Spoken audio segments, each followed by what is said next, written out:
Looks like we're still waiting for a few. Hi, Linda. Hi, Mary. How are you? Good. Hi, Kevin. And hi, Greetings, all. hi, everyone else. Hi, Evelyn. Hello. Hi. Ken was here a second ago. There he is. Oh, there's a Claudia's iPad. Could I get an identification on that?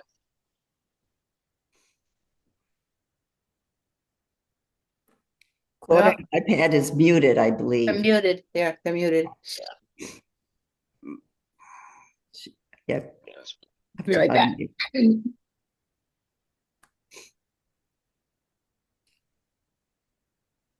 Hold up. Wait, I'll be Evelyn, did you have something to share with us today? Skip said somebody might have a presentation.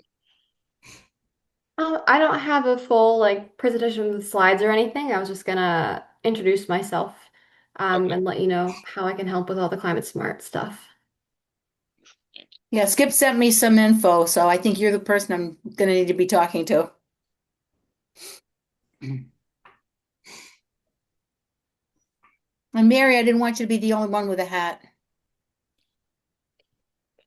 Oh, Okay. yes. It just helps with the light coming in for the window. I'm just light sensitive, so. Yeah. I'm just having another bad hair day. Oh, that's all I ever have. Right, really. I tell you, I'm done. Hi, Carol. I started at 6 o'clock this morning. I've been through the rain, in the rain, out of the rain. Rain, really? Yeah, yeah, Oh, yeah. I thought we were gonna get some, but we haven't yet. Yeah. no. Might be moving up there. What's that? Oh, the rain, not you. Okay. Yeah, the rain. Yeah. All right, Diane. Mm. Okay. Are we missing Skip or am I? We are missing Skip. Okay. Okay. That's unusual. Can't Ken, have a meeting without our leader. right? There There he comes. There he comes. You see him? Bill is here. Hi, Bill. Dear Hi. Skip. Well, Evelyn. Skip, we just resolved everything. Oh, Skip, great. see Okay. ya. Signing off. See ya. Wow, that's great. Great. Thanks. Good night. Wow. Okay, great. Almost all Hey, here. welcome everybody. Um, we got, I guess we got most people here. Mhm. Okay.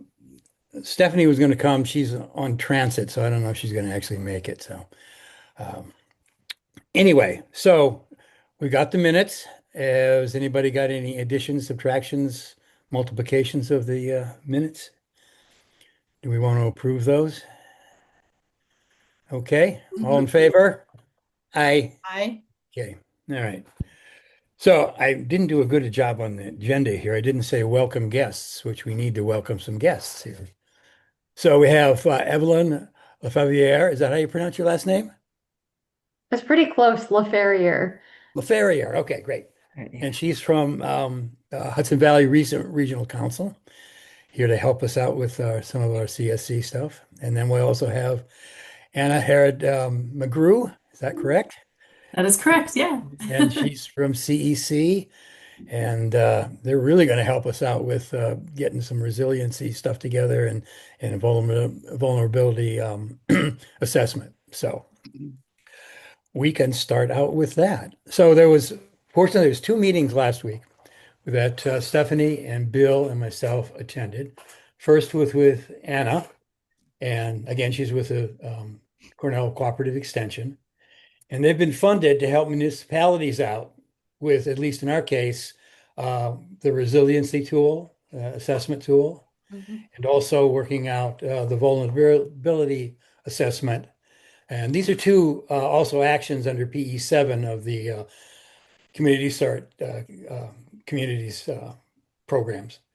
So this is going to be a big help. And then Evelyn, the next day we had a meeting with her, and she's here, as was her predecessor, Eleanor, to help us out with actually getting this thing into our portal and getting credit for it and all that. So it's a 1-2 punch, which is really great. And I pointed this out to Linda, who is our stand-in coordinator, who was a little taken aback by the size of what might need to be happen. But after relating what we've heard from Anna and Evelyn, she's willing to take this on through, at least for this these P7s, and that's going to maybe take till the end of the year. So that's all really good news. So I think we want to start with Anna. She's going to explain to us how she and CCE is going to be involved in capacity, lending us capacity to see that the things that are needed to be done in this action can be done. So take it away, Anna. Thanks so much. I just want to give a quick overview and then take any questions that you have. So we have funding through the Hudson River Estuary Program to work with, I believe, 5 communities in Ulster County, as well as the county itself, to update the climate smart resiliency planning tools, or do a new one if a community has never done one before, and then roll that into a vulnerability assessment. We are also working with communities in Dutchess County, and then we're including educators from a number of extension offices to try to maximize our work on this and make sure it's worthwhile. So this project is funded for this year, so we would be completing it by the end of the year, by December of 2026. We would start off with the planning tool update, and Socrates completed the planning tool with extension in 2019, I believe. It needs to be updated every 5 years, but the bulk of it is already done, which is really great. And the update gets you 6 points. It's also a priority action. But along with getting you the points, it's a really nice way to kind of look back at what you've done in the past now 7 years. In that summary that you received in 2019, you would have seen goals for the future, accomplishments that you could do. And my guess is a lot of those boxes have probably been checked off. So it's good to do for points, but it's also good to kind of assess, how far you've come, how much work you've really done, which is a tremendous amount. And then it can identify, okay, now you've completed all this work. What are some future steps you can do? As we're working through the planning tool, that usually includes, we hope to do it in one big meeting with a number of municipal officials, like the town supervisor. We get planning, zoning, highway, to answer all of our questions about what plans you have, what efforts have you made to build resiliency into those plans, where's your zoning code at, all of those things. We try to knock that out in one big 2-hour meeting. It can be difficult to schedule, but once we get it, we usually get all the information we need. While that's happening, we want to kind of set ourselves up for the vulnerability assessment. So we'd also be distributing a public survey about vulnerabilities, perceived vulnerabilities in the community of Socrates, as well as doing, educators, not you, would be doing a lot of background information, collecting maps, collecting historic storm data, anything that speaks to vulnerabilities that have been established, that we have data on for Socrates. And then that survey would serve to offer that public perception of how climate change is impacting the town and what the actual residents view as the biggest challenges and biggest issues. And it's great to do the survey in conjunction with the data collection. Also, Donald Jr. Because you kind of get both sides of the story, what that perceived risk is and what that measured risk is. And you can kind of get a whole picture of the town and what residents are feeling.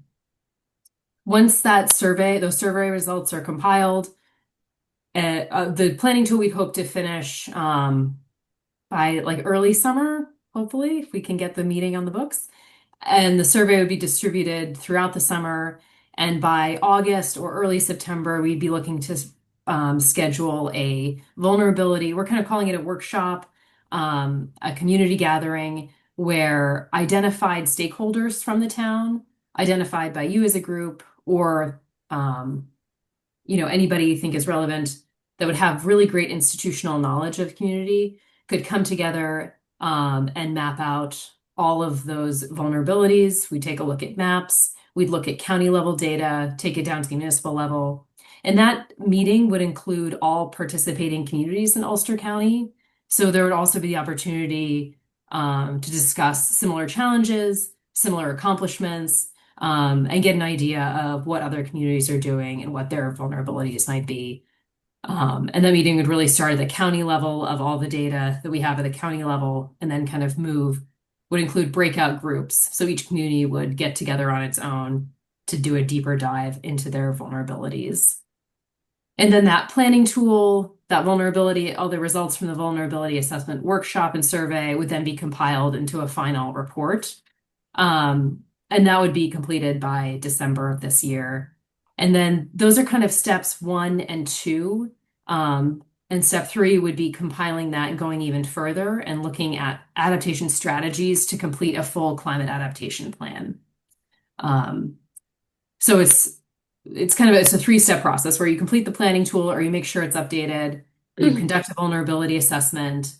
And that's what we're looking to accomplish this year. And that either sets you up for funding to do an adaptation plan down the road, or our hope is that next year we will be funded to then complete those adaptation plans and do that final step with the communities we've worked with. And it is a tremendous number of points. Not that points are the main goal, but they are a nice little bonus, right? So the planning tool is 6 points. The vulnerability assessment is a range. We're aiming for the high end of that with 16, and that would just be covering all vulnerabilities. So if you've done like a flood assessment, it's just focused on flooding, that would only be worth 4 to 8 points. But we're trying to cover all climate hazards so that we can get that 16 points for every community. And then the adaptation plan, if that were to be completed, which this would set you up very nicely, you'd have about 2/3 of it done. That would be worth another 16 points down the road. So that's kind of my very quick overview, but I'm happy to answer any questions. So how are we involved, CAC involved in 1, 2, and 3?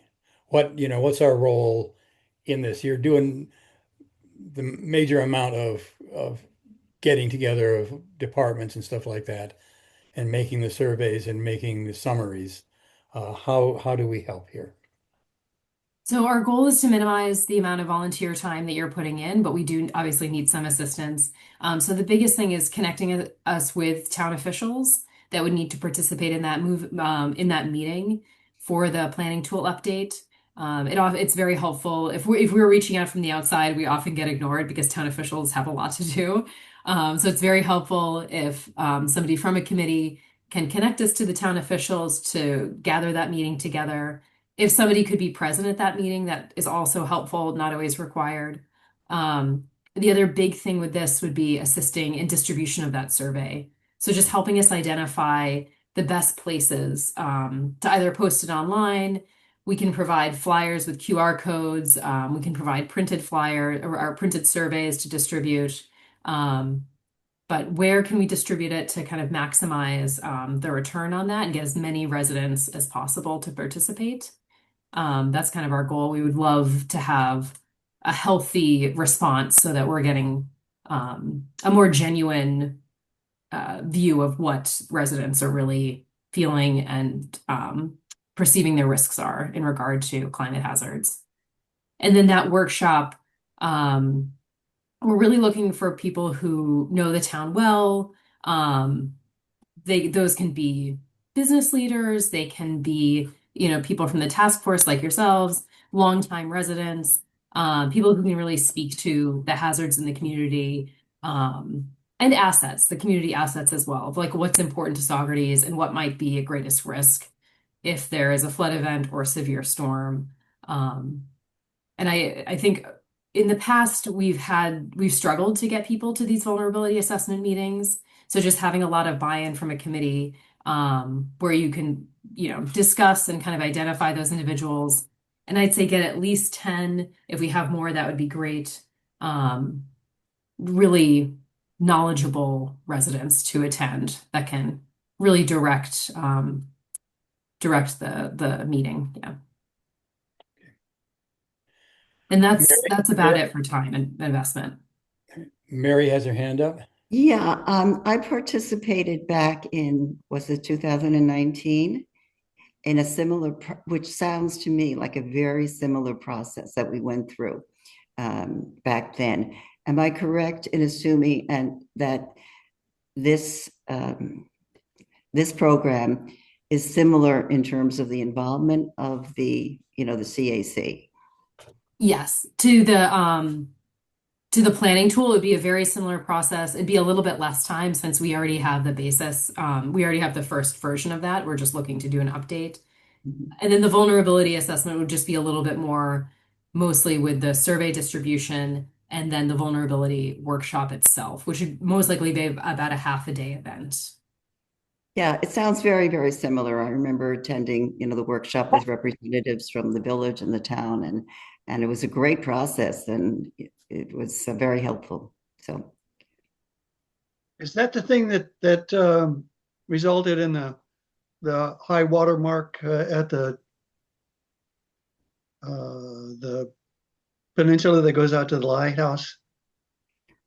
No, I that was a different project. I was involved in that project. That was a different, Okay. self-initiated project. Any other questions? Okay, that all sounds great. So that's going to run right into Evelyn here, who's going to help us with the authentication of all this. So do you want to take us from that step? excuse me, Skip for a second. Carol, I think is muted, and I think she wanted to raise Oh, a Carol, question. you're muted. She's muted. Yeah. Okay, thank you. Okay, I'm sorry. sorry. Yeah, I was wondering, where do we see the resiliency report from last time? It was CCE, I think, that did it in 2019. I don't remember the name of the person. I can see her, but Was it Melinda? yes, it was. Yes. I might be able to track it down and look at those Okay. results, which could also help us inform this workshop and That would be update. great. Right. Yeah. Thank you. Okay. So then where do you take us, Evelyn? Yeah, so it's really great to hear how much support Cornell can provide on those actions, the PE7 related actions, which is really great, and those definitely tie into a lot of the other areas in the Climate Smart program.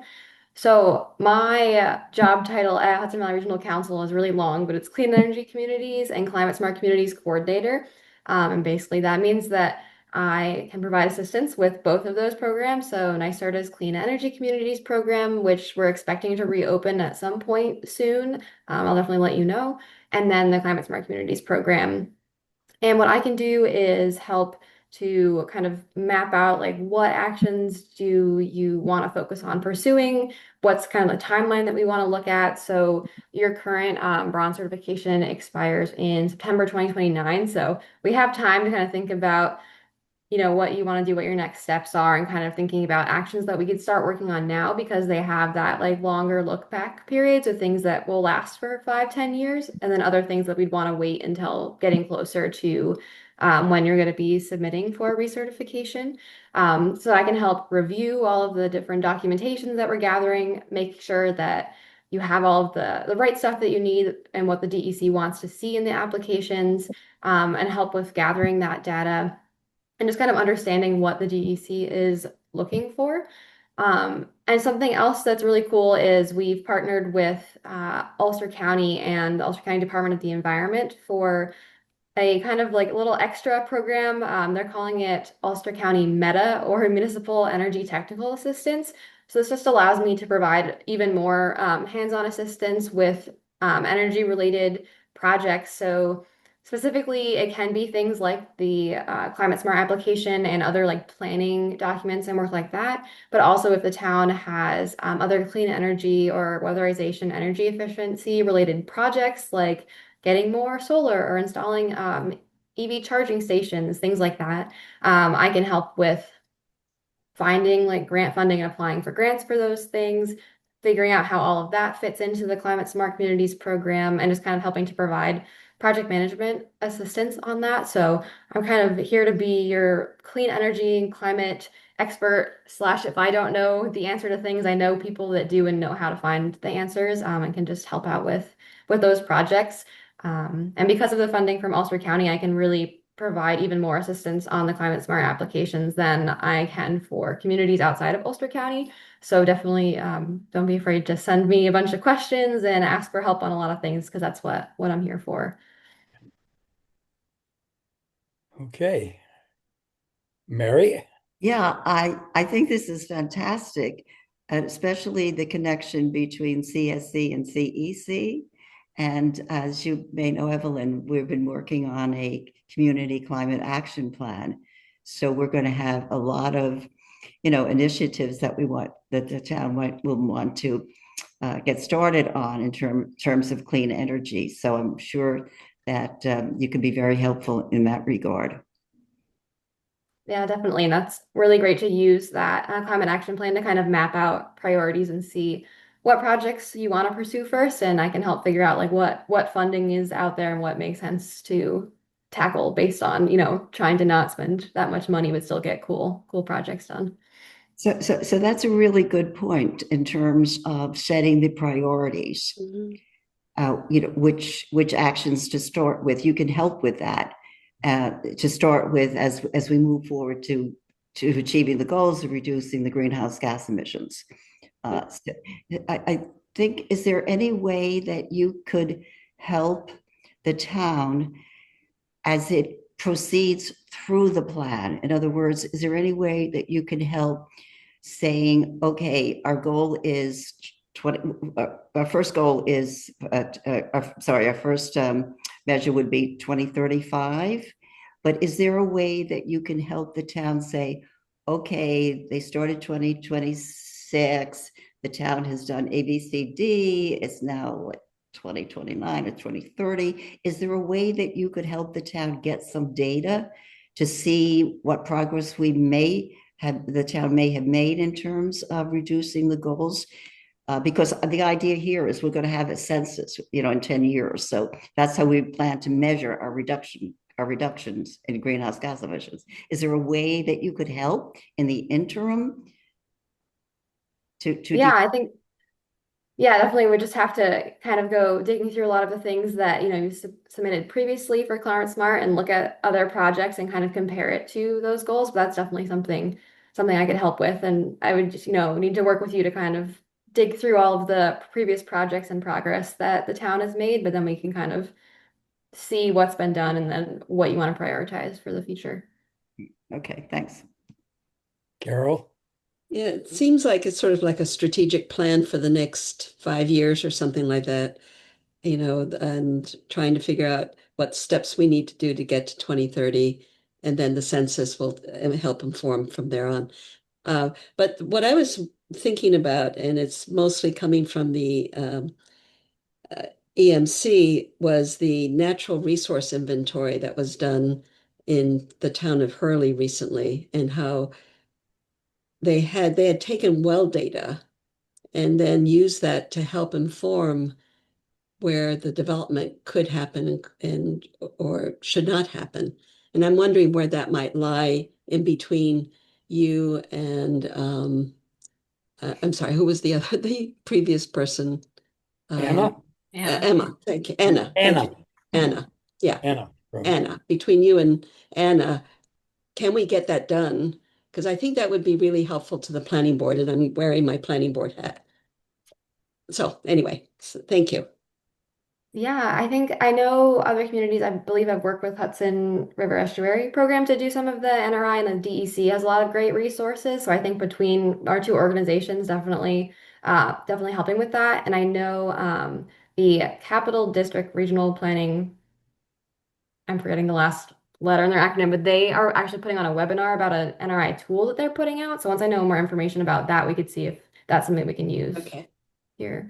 Thank you. This is also a very timely comment. I was speaking with Brendan and Misha from the Department of Environment earlier today, and they just brought up that there are a lot of towns interested in the NRI. So the Capital District Regional Planning, is it Commission? It's think another so. C. Yeah. There's a lot of C's. So they were definitely expressing that that was a need or and a want from a lot of communities. So examining how that can be done and how best to support communities to complete that. With possibly a speaker at the EMC roundtable to go over that NRI tool. Okay, Kathleen? I just want to be the devil's advocate here and say in respect to identifying what progress we've made in terms of reducing greenhouse gas emissions and so on, how do you account for the fact that over 30,000 people have relocated to the Hudson Valley in about the last 3 years, according to the Mid-Hudson Regional Council? So I don't know how you factor that in when you're trying to measure your progress because you have more people here.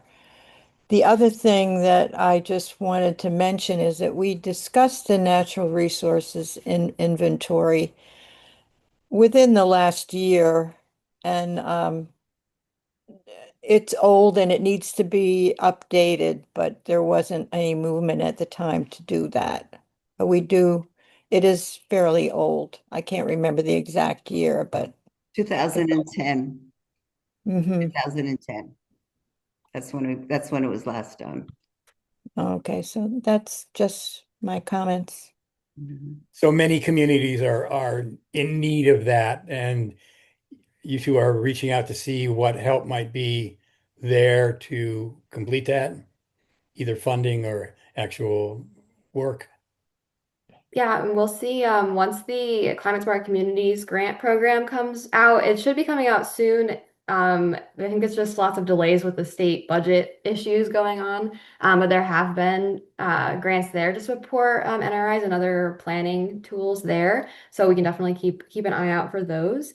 And then in terms of the like tracking greenhouse gas emissions, we can think about it in different ways. So if we're thinking about just emissions from like government operations and looking at that, and then also then separately looking at community, and we could try to look at like a per capita basis to make sure that we're comparing it apples to apples. So we could do some different like math to make sure that we're accounting for those changes in population. And that's definitely something that's really good to note in any like reports that we write up to talk about like all of those different factors that were considered.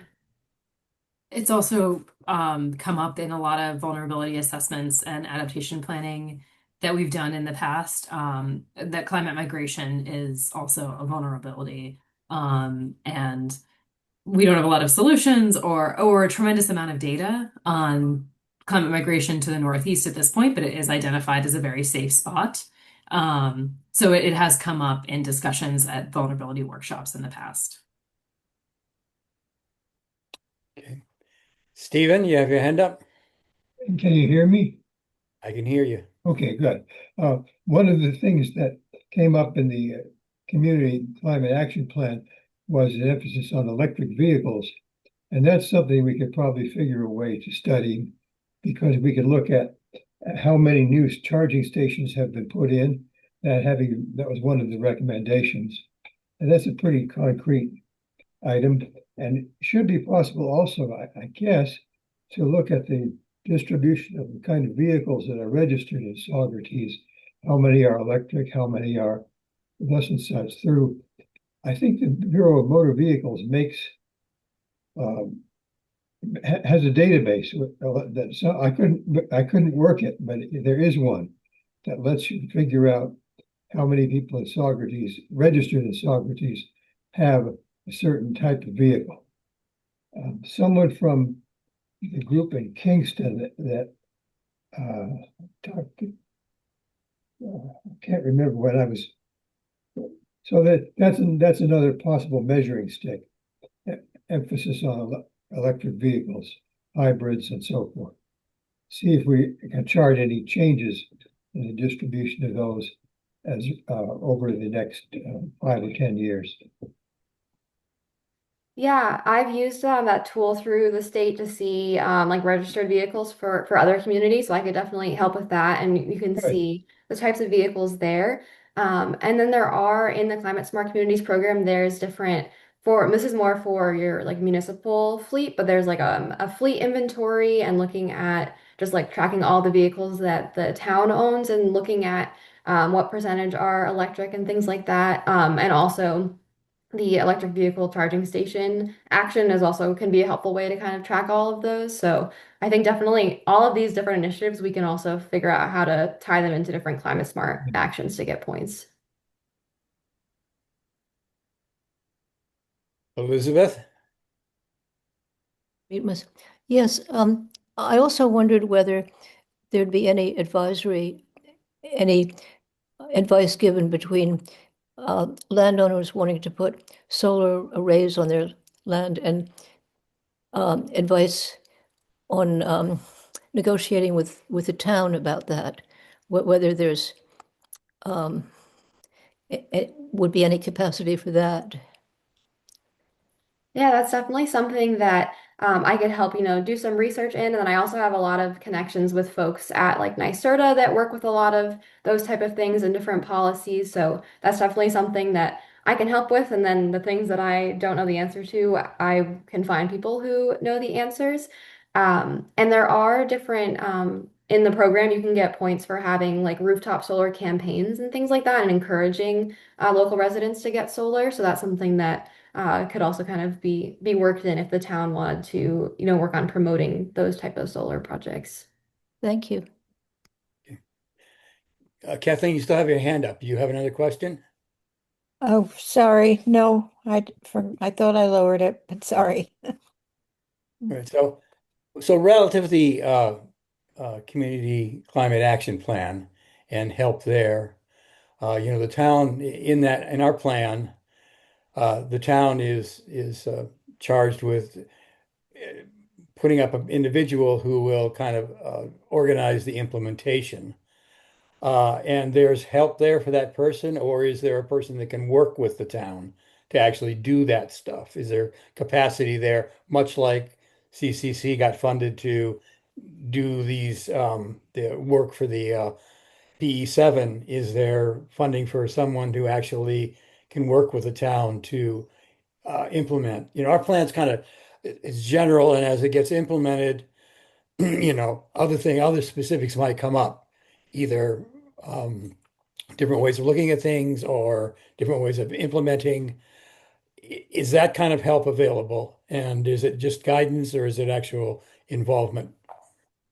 I think it depends. So like in my capacity, I would be able to help with with guidance and like limited involvement. And then there are different grant programs that I would look up the specifics for after for like different like internship programs to have like that are funded through NYSERDA to have someone help. And there's also an on-site energy manager grant where you can have someone come in, which that would be more directly related to any of those like energy related actions. But there are different grant programs out there that can help fund either bringing someone in or like supporting another staff member in a different role to help work on these things. That's something I can definitely research more to find some specific Yeah. examples if that's of interest. So there would be grants for assistant administrator of some sort to hire somebody to fulfill those needs. Yeah, I've definitely seen grants like that too out there, and we'll just have to kind of see as different grants cycle through what is available at the time that the town would be ready to be applying for that kind of assistance. I'm asking this specifically because Stephanie, who's not with us, I had a discussion with her about, our proposed CCAP and whether it's going to get past the town board or not. And that's one of the questions she had there, that there might be reticence because the town is, stretched for capacity. And then this person is charged with implementing a program. So, where do they take that from? Who do they take that from, and what support's available for them to replace that if they have to take it from another department? So that was the aim of that question. And Anna, is there anything relative to CCE that's a grant program or some kind of program to help the towns out in implementing CCAP? We can probably direct you to it. Our funding is usually pretty specific on an annual basis. So we're pretty restricted with what we can do each year. But we do take feedback on, what actions towns are looking to complete and whether we might have the capacity in future years to do that. Okay. But we can certainly, I think Evelyn probably has a great expertise in grant funding available. But ours is we're a little more restricted in terms of what we can work with communities on. So the answer actually is the most would be grant funding would be the opportunity. Yes. Okay. Mary, you have your hand up? Yeah, I just want to follow up on Skip's point, because that would be, in my view, a top priority. Because unlike cities or some of the other towns here in Saugerties, we don't have a town administrator. We don't have a local person on staff who works on environment or energy issues. We don't have a conservation group. We don't even have a communications staff. So as Skip pointed out, the town is really stretched in terms of personnel to implement not just this, but other things that the town is doing. So it would be really, how shall I phrase this? But very, very disappointing if the town were not able to approve this plan because of the obstacle of not having somebody there to lead the implementation of the plan. So I just want to reinforce, the point that Skip is making, that this would be a really big priority, for a town like Saugerties. We don't have the resources. We don't have a town administrator. So, or as I said, a local staff person. You mentioned a local staff person. We don't really have anyone on staff that we could say, hey, we did back in when we did. When we first started, when we first got approved for CEC, when we got approved for CSC, when we did our rooftop solar program, when we did our plan for an action plan for government facilities, we had somebody here on staff who worked with us, and it made so much of a difference. So I guess I'm going on about this because I feel so strongly about it. Yeah, I'll definitely, after this call, and later on, I know I've seen some grants come across, some that are related to hiring someone that can help with grant writing and things like that, like administrative positions. So I'll do some digging and send over some resources, but I'll definitely keep that in mind, that's a main priority. And I'm definitely here to help with a lot of it. I can't be that one person that's running, the whole thing, but I can definitely help support there. Great. Good. All right, so we're kind of transitioning over to CCAP, which is the next item. And so that answers one of the questions that Stephanie had. Another one, do you know the process for the town to implement the CCAP? I mean, there's questions like, does it require a public hearing? Do you know that? Or is that specific to a town? Or are there other implications? Is it just something they can look and they can pass a resolution, or is there other things involved? Do they have to have hearings or whatever else? As far as I know from what other communities have done, having just different public meetings, education outreach to talk about the plan, which I believe you've already done. That was incorporated in the plan. And then after the plan is passed by a resolution by the town board, it just has to be made public and accessible to the public. So on the town website, you could also have hard copies available at the library, things like that. So I can double check, but as far as I know, it's just as long as it's following whatever the town's policies are for passing resolution to adopt a plan, and then just making sure that the public has access to it. Okay. Yeah, and as I recall, back when we did the climate plan for government facilities, I don't recall having a public hearing at that point. So yeah, that'd be good to get that clarified. Okay. One more point, Skip.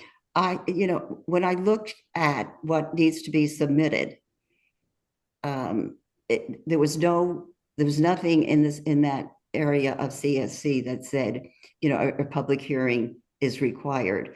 But as Evelyn said, it does talk about a resolution, and CSC has a template for the resolution, as I understand it, for the town board can modify to specifically to Socrates. Okay, we should get that. So just as we go over to this, we have a pretty much complete plan. Evelyn has reviewed it and said, it looked good to her. It would pass muster with CSC, and that our next step is to present it to the town board and then, to the public, publish it. Stephanie chimed in later, which I added as an attachment to the minutes here, that she had some comments on it. And Mary's had a conversation with her, and I've had a conversation with her. And I think most of the things that she brought up were satisfied, that, sharper metrics and things like that, and more well-defined initiatives and things like that were able to be covered in what she saw.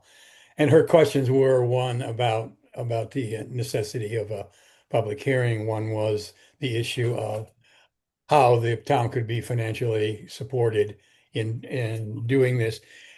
But the other thing is to make sure that the goals that are stated are aspirational and not mandatory.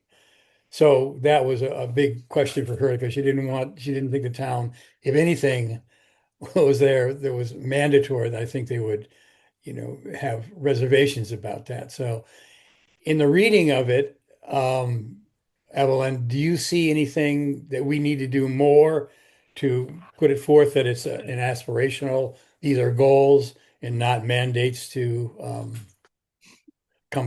have to come to pass? Can you and have other communities had that issue for the town board? I haven't, none of the communities that I've worked with yet, I've like heard that come up. I think because it's a plan, like kind of framing it like similar to a comprehensive plan, right, for the town, where this is like the goals, what we want to look for, and planning, but then that plan gets updated. So there's room for change. I'm not thinking of anything off the top of my head that I saw when reading through, but you could always add, like, in the intro paragraph, just saying, this is our aspirational goals for the town that we would like to meet. Like, if you want to make that clear, that it's not, not like trying to set like mandatory like reporting requirements, but this is goals for the town to help the town shape the next steps that they take to be able to make progress. I think as long as you could kind of just word that in the intro to make clear. And then when you're presenting it to the town board, just make that clear. I can look again, but I didn't see anything that made it seem mandatory, because you have the framing of goals throughout. Mm-hmm.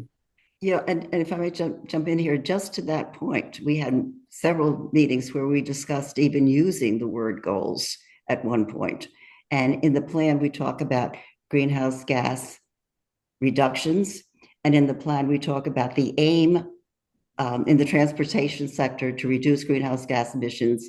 Our aim is. So we actually, in the plan, use the terminology aim as opposed to goal. But to your point, I think to put it out there, front and center probably would be, helpful as well. But I have one other question. Stephanie has some really, I think, good ideas, and one would be, which we don't have specifically in the plan, step by step. This is the goal. This is how we're going to reach it. This is the time frame, et cetera. That detail, that gradual detail, that is not in the plan. It's more general. So, would you think it would be appropriate if the town approved the plan, then as it becomes implemented, would you think it would be appropriate to maybe at that point get more granular as we see where we're going with each of the initiatives that we've set out there to reach the goals? Is that something we could do as an add-on? Yeah, I think that makes sense. And if you're framing it as in the writing of the plan itself, these are kind of the the broad goals or aims that you have, and then as you work through them, you're going to kind of look at them more specifically. If she had any of those things kind of already planned out, you could also add like appendices to the plan if you wanted to add that more granular, but I don't think it's really necessary, at least for the climate smart communities points. You really just have to show that you have at least one like set clear goal for the community, and there was definitely a whole bunch that you had written in there. So I think that's up to you, but I think you can use that as a way of like, here's how we're going to use the plan to then implement it. And one of the climate smart actions actually is called like updates to plans. I forget the exact title, but like you talk about how you have been like updating your plans, the progress that you've made. So that could also be something that could get like submitted separately to climate smart communities. Yeah, and we do say at one point that the CAC will inform the public about progress towards goals and progress towards goals. And as data becomes available, the CAC will make that available to the public. So that's in there in the plan as one of the roles of the CAC. So I think, Skip, that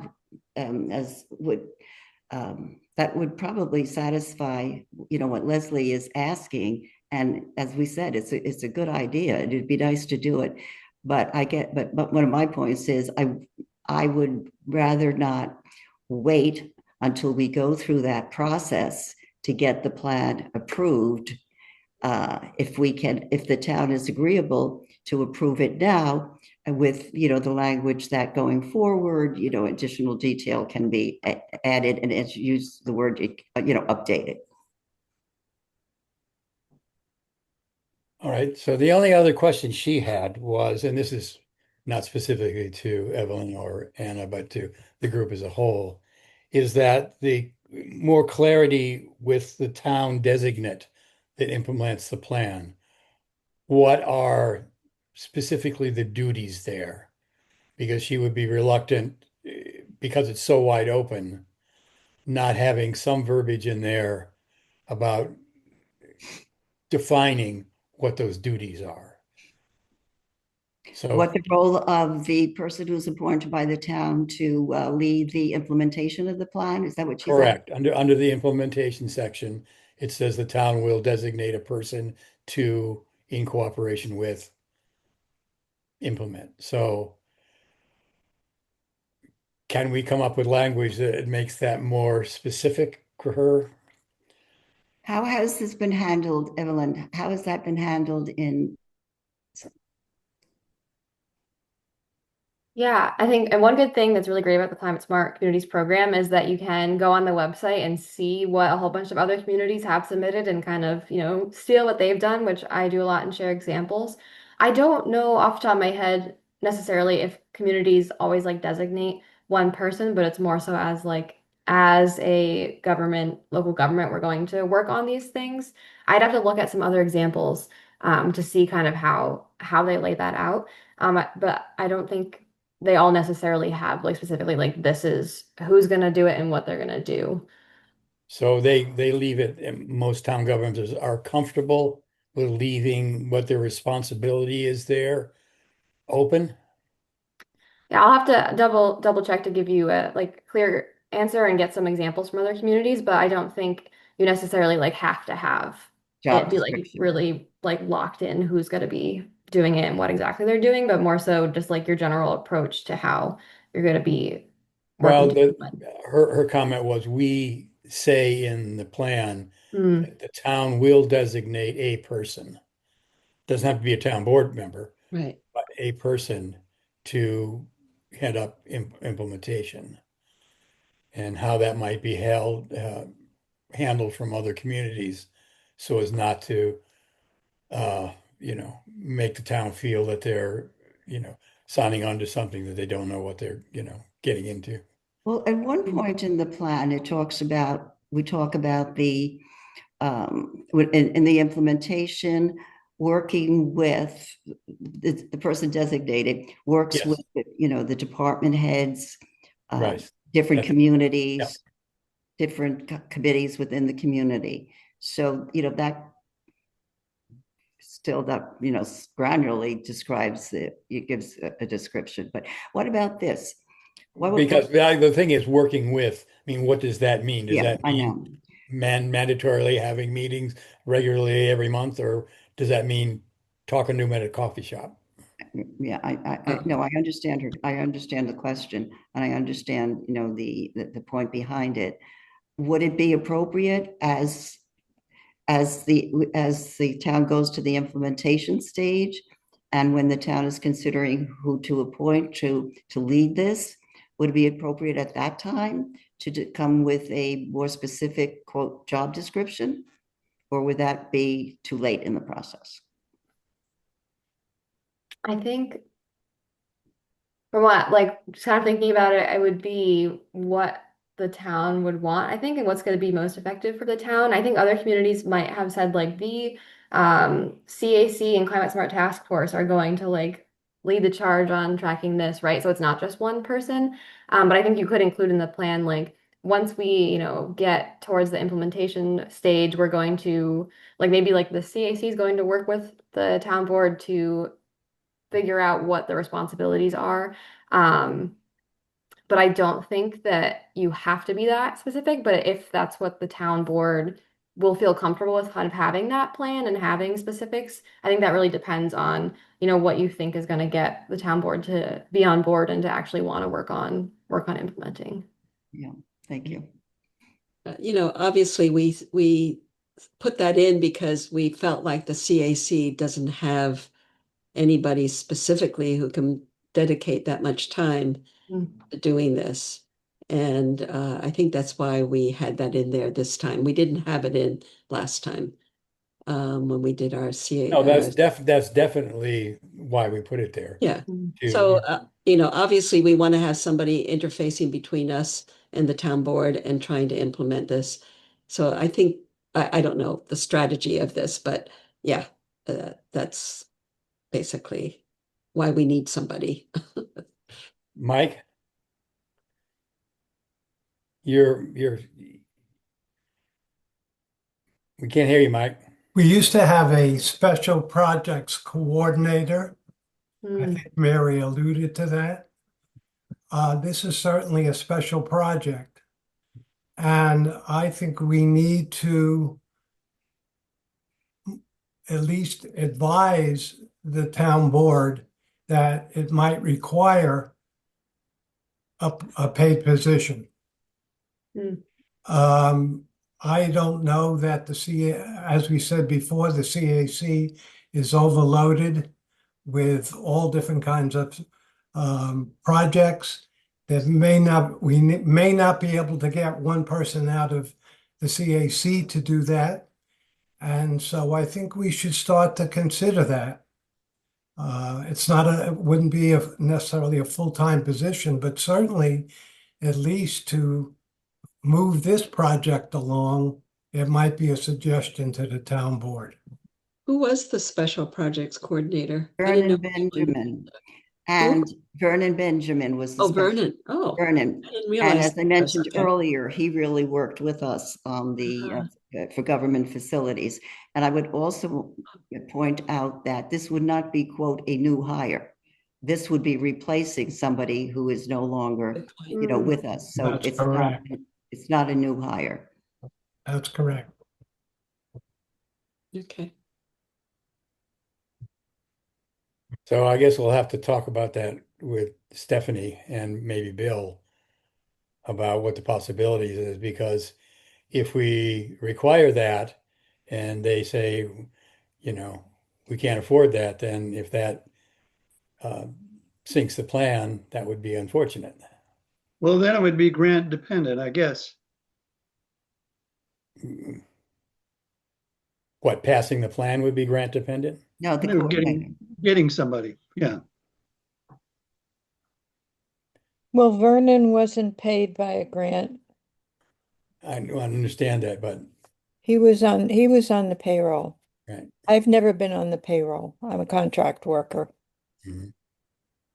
And basically what he was doing fell into my lap when he left. So Bill, is there anyone is there anyone that the town board would possibly have in mind that would, take on this responsibility? Or, No, not that I'm aware of. okay, That's a kind of a sore point with Stephanie and me at least. That we really feel like we need one. We feel like it would probably pay for itself. But That is, you're talking about a special operations yeah, person, right? That's in general, not necessarily specific to this. but I'm just speaking as Bill Barr here. It's something, but I think what we're talking about now is going to have to figure out how to word this so that it's contingent, recognizing that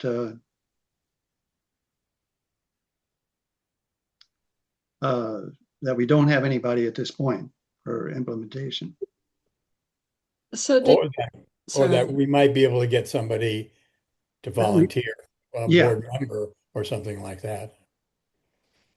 So, Kathleen, you sort of suggested that Vernon was writing grants before you came along, or before you dropped it in your lap? Well, I was hired to assist him, Okay. and he actually was more involved in the bigger part of starting projects and not administering. And I ended up doing the administering and applying for grants after. Two people. Yeah. So, but that the overlap was a short period of time. Okay. Yeah. And it would, I have suggested to Fred that it would definitely be worth hiring someone, a staff person that gets benefits, because there's going to be a tremendous expense to try to get people to write grants independently. Right. Going rate is going to be very high, and you're better off hiring someone who's going to stay there and learn everything that's going on and learn how to work with the town. And that person would do the things that I'm doing, which is, well, I'm not doing the grant writing anymore, but the administration and the grant writing. And right now, the administration is intense because we have about 5 or 6 open grants right now that are working through getting the work completed, and I'm getting the paperwork together for reimbursement of the grant money. So it definitely would pay for itself. I Right. mean, the I expense. I don't know that we really have to get into the discussion about, this now. I think as Skip said, let's consider this and, going forward to see what the town, and how to resolve this, and what the town board, what the expectation would be. But I don't want I'd like to see the community climate action plan be adopted by the town, not necessarily contingent on having this resolved. Well, maybe we can just And we do, is as that it is, and let them respond. all right? Because Bill was suggesting that it would be a contingency, and I don't want to see this. No, I didn't mean to say that Okay. approving the plan is a Okay. contingency, but I meant execution, implementation. Yeah. And we could, I mean, it is possible that a volunteer will come forward. We had, Patty Kelly back doing the inventory work for the government facilities, the plan for that.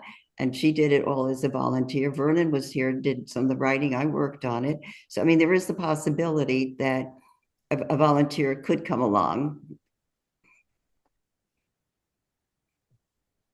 And is a possibility of maybe there could be some grant monies. And I think, yeah. Okay, done. Okay. I guess Stephanie's not here. I don't know if we should just go ahead and say, let's present it to the town board, or maybe get some feedback to see how it might be worded. Well, I can talk to Stephanie offline. I'm inclined to recommend presenting it to the town board, but Skip, I could talk to Stephanie and get back to you. All right.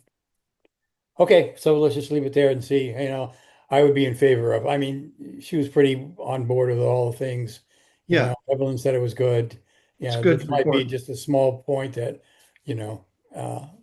can be, hurdled. So, So the sticking point still is not the job description or the scope of the work of the person who's going to. no, it would be the job description probably. Well, I don't know. I don't, she was concerned about the job description Mhm. because of the implications of Is there a job? Well, you said, Evelyn, that this really hadn't come up, and I didn't see anything in the CSC, in the guide, that talked about clarifying the role or the actual job description. I did notice in Mamaronek's plan, the town of Mamaroneck, when they had their initiatives and their time frame, et cetera, and all they had on the last column was in terms of who was going to work on it. They had the town administrator there, and they had the conservation department. So it was very general, and it didn't say, the town administrator, and this is what the town administrator would have to do. It was general. So if that's helpful. Yeah, no, I think keeping it pretty general is what I've seen other communities do. And a lot of other towns, villages are kind of in the same boat as you, where they don't have like a designated sustainability or environmental person. Sometimes they might have a grant writer or project manager, but it kind of tends to be like a team effort of folks working on it, and volunteers like the Climate Smart Task Force and the CACs, like those groups end up just kind of working on it with the town board, and kind of as you're pursuing all of the other climate smart actions and working on like getting charging stations, for example, things like that, like working through climate smart kind of helps you progress towards your goals in the plan as well. So I don't think that the job description or anything like that needs to be a big hang up for you, unless that's something that the town board feels is really important, and that's the direction that the board wants to go in, having one person be in charge of it. okay. Mike? So at this point, that shouldn't stop us from moving this plan along to the town board. I don't think Is so. that what we want to do? Yep. Okay, well, let's do that then. We'll move it along and see, Pardon me? let's move it along. Well, do we need a vote? Yep. Okay, All in favor of moving along and presenting this to the town board? raise your hand. Okay. Any Mary, opposed? congratulations, Mary. Any opposed? Right. Motion carried. Is, It's Motion official. carried. Motion carried. It's official. right. Hey So is it- everyone, congratulations. I just wanted to say that I jumped on a minute ago. I'm glad I was able to see the positive vote. Oh, nice. Okay. Okay, aye. Yeah, okay. So, I is there any also other will, advice we need in putting this forward to the town board? Any kind of resolution you would suggest that comes along with it, Evelyn?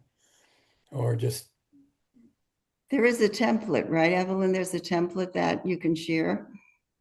Yeah, and we can just kind of see what other towns have done, and that's something I can send over. And that just depends on if you want to give them time to read it, and then you would just need to have, the resolution ready for them when they're ready to have like the actual vote during a town board meeting. Yeah, okay, I'd be willing to give you whatever support I can okay, on the resolution too. okay, great. All right. Good. One more thing accomplished. Yeah. Okay, so Bess. So we've been considering an overview of Bess, people have made some input about, its reason to be, it's a ecological advantages to the grid and stuff. And Stephen's been really taking a deep dive on the safety issue, because that seems to be the number one issue.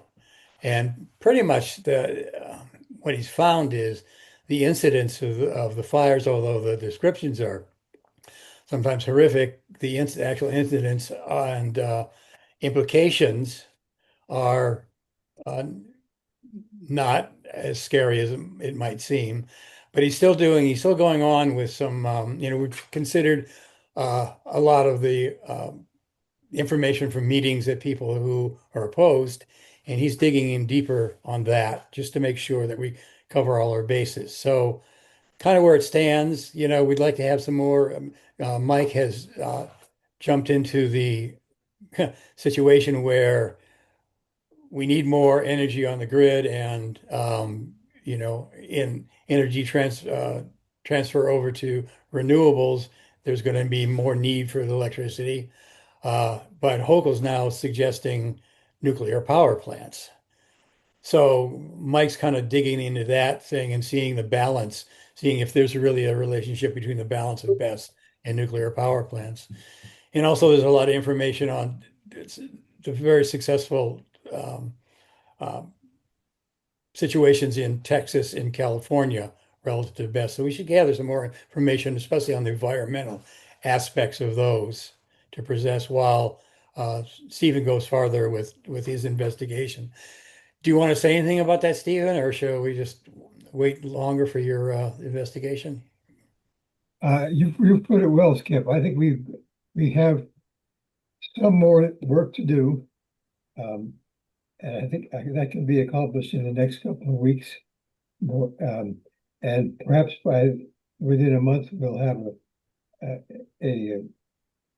no document is ever finished, but a document ready to present to the town board and to the public about the specific issues in the safety related to the probability of fires and the consequences of fires. Okay. So a little more work to do. Bill? I just want to say that I've received some documents about objections to concerns about the BESS, environmental concerns. And I think the thing I got was forwarded actually to the planning board as well. Should I share those with you? Oh yeah, all the information we can get, Okay. consider send them to Stephen. He's our main Okay. researcher there. Yeah. By all means. Carol? I was going to just note that a lot of the information that we're getting from people is being forwarded on to our lawyer, George Redder, for the town. And so we'll get some information from that to see how to respond to some of them. But the one thing I wanted to also say was that my instant reaction to, so to speak, to nuclear power is similar to how maybe some people react to BESS. And it may be that we've gone from there are horrible incidences, as we all know about them. And the storage of the spent material has always been an issue, but I don't know enough anymore. My reaction is similar, I think, to the BESS, but that's just to set that aside. I've heard of people talking about, and maybe it was Hochul herself, who said that instead of using water to cool the system down, they're beginning to think about using sand. Now, how that works, I don't know. So it'd be interesting to know more about it. So. So, our charge here is not, Right. it's the planning board who's going through the seeker process. And I think Right. we all have faith in the seeker process, Mhm. although probably shouldn't, it's not our job to decide whether there should be a pause deck or not, but we should be able to chime in when there's opportunity for public comment. Correct. That's when we can be involved in the seeker process. And as I understand it, right now it's still in the environmental stage, the environmental assessment stage. Correct. And that, I don't know, it's between part 2 and part 3. And apparently, If at the end of that, it seems like it's going toward a neg deck, which I think personally most of us wouldn't enjoy, that there would be a public hearing opening to take comment on that possibility. That when it That's goes, at a point where we could make comment correct. That's on this. exactly when you do it. Okay, so that's just some information about, where our roles are. We're gonna do it, overall, kind of an overall general view to the town board, but then specifically when hearings open, we could chime in there appropriately. Correct. Mary? Yeah, just a point of clarification. Is the planning board going to hold a public hearing on Yes. whether or not to declare a positive or negative? Or it's the planning board, not the town? It's going to be at a planning board meeting. Is Yes, that planning board, but it's not whether it makes a positive or negative. Is that if they're tending toward a negative, Right. they open up a hearing to hear commentary on that. If Right. they go toward, and then either hold their position or change over to POSDEC. If they go for a POSDEC, there doesn't need to be a hearing because it goes right in to scoping, and that has its own open hearings. So okay? Yeah, that clarifies it for me. Thank you. That absolutely clarifies it for me because I wasn't aware of that process among the at the planning board level. So thank you. okay. Well said, Skip. Okay, so yes, and now I reverse these in the, does anybody have other comment? You want to add anything to the, the overview? Okay, and if you have any information one way or another, you can send it to Stephen. He's being our research director here. So he's good at that. I Yeah, hate it. He's he's good at very it. good. All right, so is anything else from the planning board? Yeah, I wanted to note that for the KCE site, which is the best location, some of the two town members went out with some other part of the KCE people to walk the site, and this has to do with our tree ordinance, and that's next somewhere. But they were looking at wanting to identify 6-inch tree, any 6-inch trees that were on the site needed to be put on the plan. Is that something that we really expect to have done? 6-inch? 6 inches, where the planning board has we're looking at that. There's a lot of, in this particular case, there's a lot of very young trees, and it seemed to me that it wasn't a critical factor, but we don't have an arborist yet. So it was just something that was brought up, and I did not, because our tree ordinance hasn't come out yet. 6 inches is what they were looking at. Is that diameter or height? Yeah, diameter, sorry, 6-inch Okay. diameter. Okay. At, A very I small guess, tree. That's a very right. small tree, very Right. young tree. That land must have been cleared and a lot of it where this is supposedly could be located is cleared already, has been cleared, stay that way. But they need to expand into some of the outlying areas, and there's very scrubby trees. So anyway, just wanted to bring that up.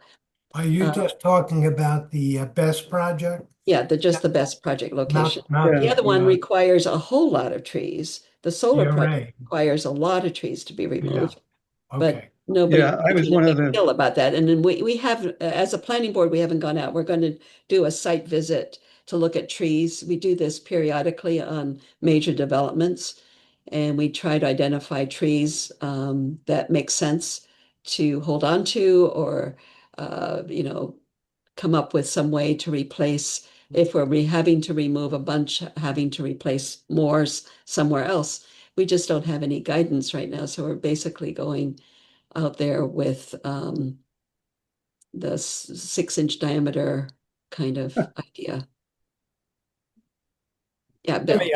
Unless Evelyn and Anne, I think we're done questioning you and stuff, so you're excused unless you want to hear further discussion about tree ordinances and stuff, you're free to go. And thank you both Yes. very much. You've Yes, been thank you really very helpful much. and responded well to all our questions and everything. And I, for one, really appreciate it. So thank you so much, both Thank of you. you. Thank you. And Thank you all. Linda, I'm sure Linda will too. Linda, and Evelyn are going to be good friends. They're going to be pen pals. Sounds good. Okay. All right. Thanks so much. Thank Have you. a good rest of your meeting. We'll Thank be in you. touch soon. Bye. Okay. Okay. Onward. So And have just to finish up the planning board quickly, I think you guys know that they did the balloon test to see what you would see from where. And it's pretty, during the summer, you won't see much. And during the winter, you'll probably see a whole lot more of the solar area where they're clearing trees. From where? On the slope, The solar. solar, yes. Oh, you're talking solar. Where Okay. Yeah, is the sorry. solar? Where is the solar array plant? Solar is right next, if you know where the substation is, as you Yeah. go up Thompson Road to Mhm. the left of the, let's see, what's there? The hamburger place, the Buns, Okay. the mall there. You go up Thompson Road, and at the top of the road, there's this little substation that was moved from originally right where we used to come off the exit. There used to be a substation down there for Central Hudson. They moved Oh, it right. back there. Mhm. And so that substation is what's triggered why it's good for BESS to be located and solar. They're, again, just to reiterate, they're two very different projects. They're not dependent on each other. Mhm. But the solar project is going to require trees to be removed in order for them to be able to put their solar on a slope. And they have a whole set of plans, and it could be, you can look at them at the town building department. And then so that's behind, sort of between 87 and the substation. Okay, I'll take a Is look. that on the slope down towards the thruway? Yes. Yeah. Although they're not going to be primarily on the slope, there's a sort of flatter area at the top, and that's where they'll be located. Steve has his hand up. Stephen? Oh, I'm just saying this, a good opportunity for us to get the tree ordinance That's right. action. Before we go out. There's also, like to say, there's lots of information that Becky Beratelli sent out, about the application, and the last batch had a lot of really good mapping Mhm. and stuff. And then also comments by Nelson Pope Voorhees and about boundaries. and that was really educational to see their take on what the ongoing thing is, keep track of what's going on. They're really keeping track of it. It's Yeah. really good. So anybody wants that, let me know. I sent it to Stephen. Um, Anybody else wants it, it's public information. So, Yeah. and Becky Baratella has it. So, Stephanie, Thanks. Stephanie, you there? Yeah. Hello. Yeah. Hello. Question for Carol. I had heard that there was some discussion of a combined review of environmental impact between the solar and the battery sites because they are on property owned by the same entity. And I was wondering if there was anything, any report that you can make to that discussion, or if it was even an active discussion. No, I think they were suggesting that they could use the same, so to speak, the same trench, or they could use two different trenches. They're trying to work that out and what makes the most sense. If they were to both be approved, then that would make sense to talk about. They're not necessarily being approved because they're together. Okay, Is so that- that was what I had understood was under No. some discussion was that there was an No. interest in There's an interest review. between the two parties, but not anything that would make us have to work with one, and therefore we have to approve the other. That's not happening. Totally. They get approved separately. Does that make sense, Stephanie?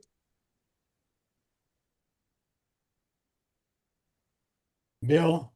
I lost. Yeah, Okay. I want to Yeah, so the combined impact is not, they are individual merits.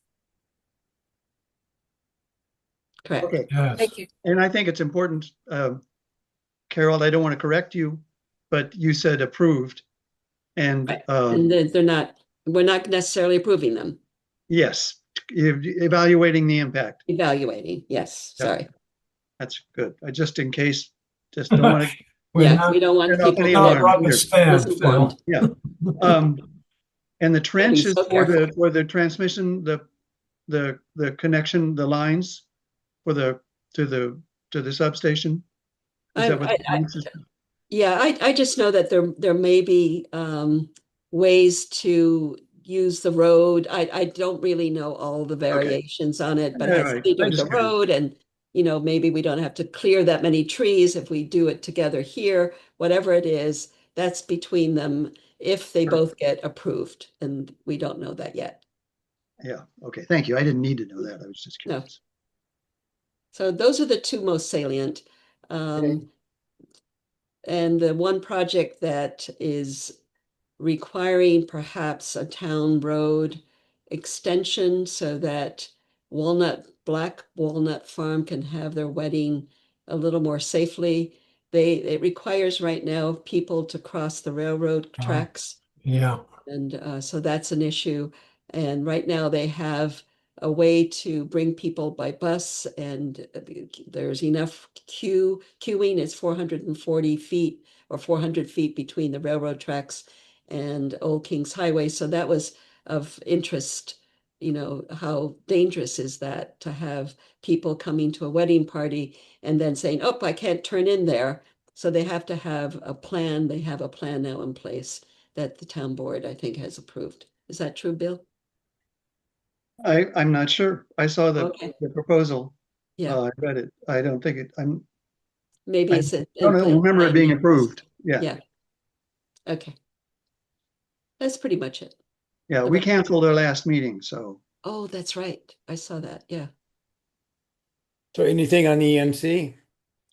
The only one that I just wanted to bring up was the natural resource inventory that the town of Hurley did. And I sent it out to everybody today, last minute. So I don't know if you've had a chance to look at it. And of course, I did not put do not encrypt. So I'm sorry. It's okay to open it up. Please feel free to do so. It's from me. But basically, they did this, gentleman Greg, I can't remember his last name right now, did an incredible job on doing the natural resource, organizing the natural resource inventory. They had gotten a grant to do some of this work. And it's an incredibly detailed, a lovely set of plans that the planning board, which he now is a chair of, can use really well. And one of them was the water resources. So I would love to see us being able to do a little bit more work on the water resource inventory to see how to help us with our developments, with Winston Farm. It just seemed like that was a particularly good deep dive for us to work on. Okay. That's it. Okay. Tree ordinance. What do you have to say there, Nicole? Hi. We had our meeting on Tuesday, myself, Leslie, and Mary, about the top and revised, figured out what we're gonna put back, how we're gonna revise the ordinance according to hold on.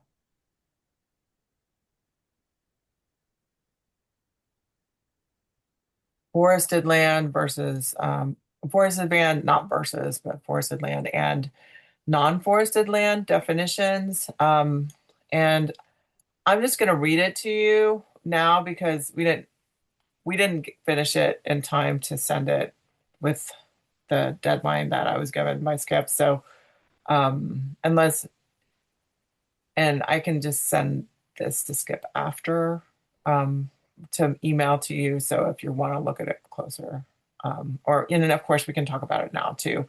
But it's just we're adding in a section about delineating forested land and non-forested land. So I'm going to start with the definition of forested land. We took it from the definition from the U.S. Forest Service definition of forested land, and we modified it just a little for Saugerties. The definition is land area covering more than 1 acre with trees higher than 16 feet and a canopy cover of more than 10%. And I think the only change that we made was it was 1.2 acre, and we changed it to 1 acre because we thought that was made more sense than saying 1.2 acres. And then the part of, and then after, that's the definition of forested land. So how is that going to apply? An application shall be required if you want to clear cut or selectively cut trees on forested land greater than 1 acre. Excuse me, Nicole, could you read that one again? I'm sorry. It's just the one that we went over. It's the exact same thing we did, Mary. An application shall be required to clear cut or selectively cut trees on forested land greater than 1 acre. An application and a permit. I took out the permit. I thought we were just doing the application and not a permit. On greater than 1 acre? On greater than 1 acre? Sorry.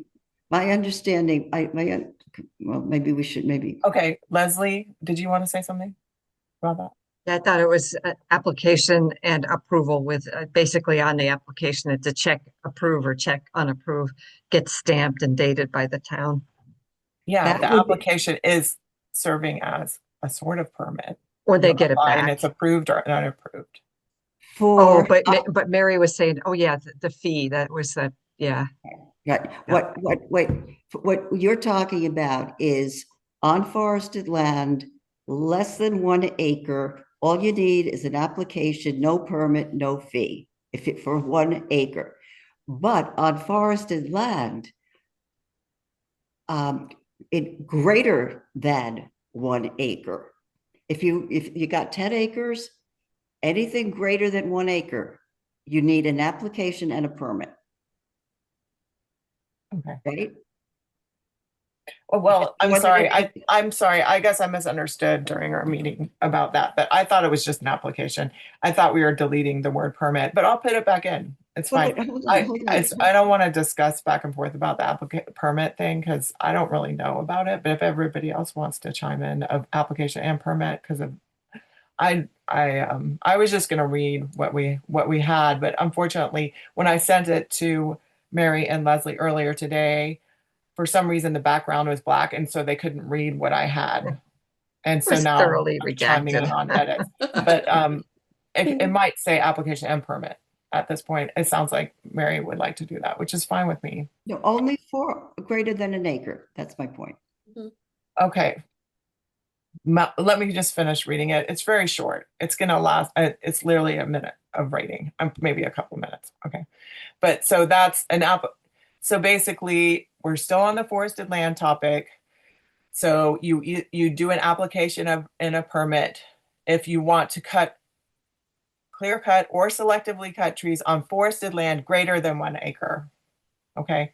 And the opposite way of saying that would be if you have less than 1 acre of forested land that you're cutting trees on, you will need no application or no permit. But Mary just said she thinks we should have an application even less than 1 acre, which again is my misunderstanding. I didn't realize we were going to have an application for less than 1 acre. Mary, is that how you understood it, Leslie? I think I understood it as you did, Nicole. Okay, so Mary, I can't even. Okay, because when we had the conversation, I think Mary would like to have an application even on less than 1 acre, and Mary and me and Leslie think that that's asking too much. and that the application and permit should be only if it's more than 1 acre of forested land. The point being, I've got 5 acres, let's say. So I can cut less than 1 acre, Right. right? No application, no permit, no nothing. The town has no idea what I've done. And I did it and I cleared my acre. And you know what? Next year, here I am. I'm Hi, gonna do another another acre. acre. Let me cut another acre. And so Okay. the point being that an application will track that. So I can't go every 6 months and cut an acre and an acre and an acre and end up, my forest is gone. That's my point. Okay, that's a good point. So we, Leslie? I had accidentally recycled our notes, but we did agree, and we can go back to the table, but no application or permit required for clear cutting or selective cutting of trees on less than 1 acre, except specimen and heritage trees. That's the way we left it after our 2-hour meeting the other night. Okay, right. Yes. Right. Skip, you Elizabeth? got people. Yeah, Elizabeth, I haven't Elizabeth, even finished, by the way. I didn't finish talking about the non-forested land. So just don't talk about non-forested land. You're only going to talk about the forested land definition. Elizabeth. I just wanted to chime in and say that I'm sorry I just failed to learn about the meeting. Was it held this past Tuesday? Yeah, I mean, it was really like me and Leslie were supposed to come up with these definitions. That was our agreement last time. So it wasn't a real tree meeting, Okay. Elizabeth. We didn't call the whole group. It was just me and Leslie meeting. And then Mary contacted me and said she wanted to participate. Okay. Well, And not so that I it could ended have, not that I could have offered any sage advice, but I just want to apologize for not Oh, attending the no, meeting. no. It was just a little side thing. It wasn't a real meeting like that. Okay, thank you. Okay, can I finish reading? And I'll read about the non-forested land.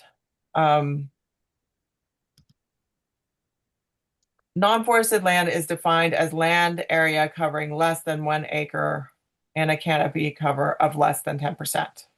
Okay, so it's the opposite of what forested land is defined as. On non-forested land, no, you will not need any permit or application. So now I feel like this is all wrong. But anyway, I didn't think you needed an application or a permit to cut or selective cut any trees. And non-forested land is less than 1 acre, everyone. And it has a 10% less, and a canopy less than 10%. And What if it has a and except for a heritage or a specimen tree. Yep. Okay, so if you have heritage or specimen trees, you still need an application to cut those on non-forested land. Okay. But the definition of non-forested land is less than 1 acre. So most people who have small acreage will not have to do an application to cut anything less than 1 acre. They will not have to do any application or a permit, nothing. You can go cut as many trees as you want on your less than 1 acre. Am I correct? I think I'm correct on that. Yes. Leslie and Yes. Mary. But so and we came up with this because it was confusing before, and so we're trying to make it clear for people that the biggest impact for people of this tree policy would be people with large areas of land that they're cutting large amounts, more than 1 acre of wood forest. Questions? Oh, yeah. So it sounds good to me. The only question that I have, I guess, is how do you measure canopy? I don't really know how one goes about that. But anyway, the 1 acre sounds perfectly fine to me. Leslie, can you answer that question about canopy? Okay, I think we needed. I am not absolutely sure either. Is it where the tree But- branches end? Is that what? Yeah, well, yeah, you get like if you Hey. look at a given amount of forest floor on a sunny day, you measure it out. If Okay. more than 1 in 10 square feet has sun in it, then that's a 10%, over 10% canopy. Okay.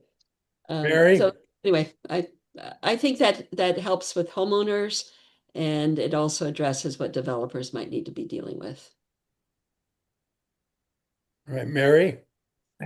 We didn't get to discuss on Tuesday evening, but how to weave this into what we were originally talking about, which was on now it would be on non-forested land.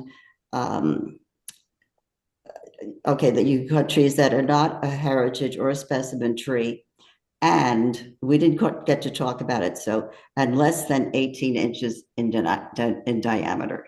So it looks like, because we didn't talk about it, whether or not on the non-forested land, you can cut, and clear cut and the whole thing without a permit, without an application. But if it's more than 18 inches diameter, Yeah, it is. The 18 inches is in there, Mary. It's in the specimen tree definition.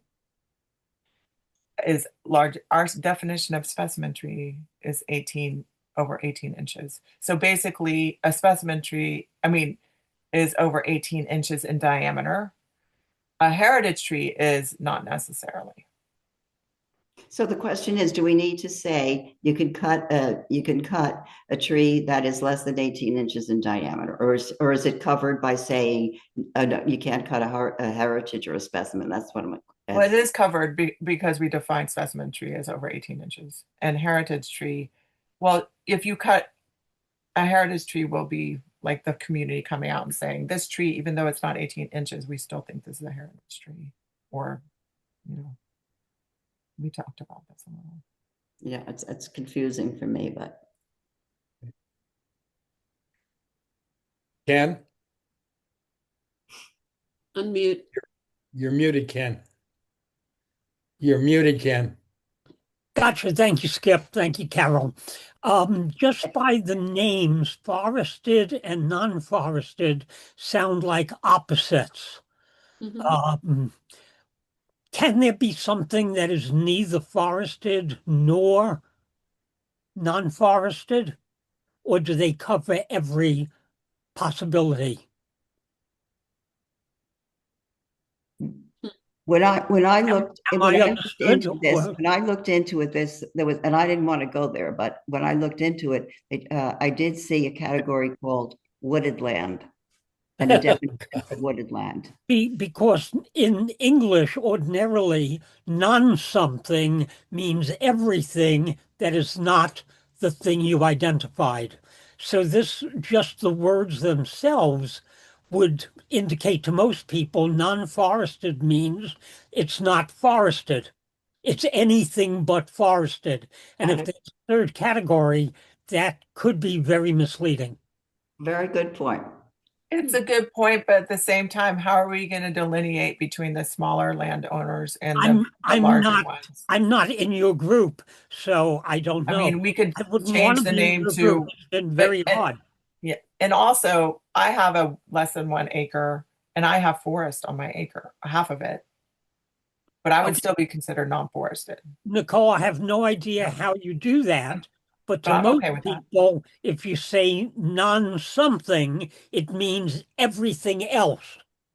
Yeah. Everything that is not in that particular category. So I'm just saying the words could be misleading. I don't know if there's a better term to use for what you're calling non-forested. I just don't. But it could be misleading just by the I hear you. names being used. That's all. Could be Maybe we could unforested. completely, I wonder if we could completely eliminate the term non-forested and just have this for forested or heritage or specimen. Not even address non-forested. Right. Forested is only over 1 acre. Or less than 1 acre. Or heritage and specimen. Drop non-forest. But then okay. We don't have a definition in the original on what a non-forested area is. Right. We only had forested land, which we scribbled out and back to the drawing board on. Okay, well, we could put that in there like You that. could call them type 1 parentheses forested land, close parentheses, and the other would be type 2 land, and you simply define it. Oh, You're not indicating that together they cover everything. A type 1 land, and so people who know what forested means, you put it in parentheses, but you have no parentheses for type 2. So it's everything. definition of type 1, type 2. Steve? I'm just trying to think that a vacant lot with no trees on it would also be type 2, right? If it's So less than an acre. if it's less than, what about a vacant space with no trees that's more than an acre? That's also Yeah, that's also also type non-forested, right? Type 2. No, Yeah, we- because it doesn't have the 10%. Right.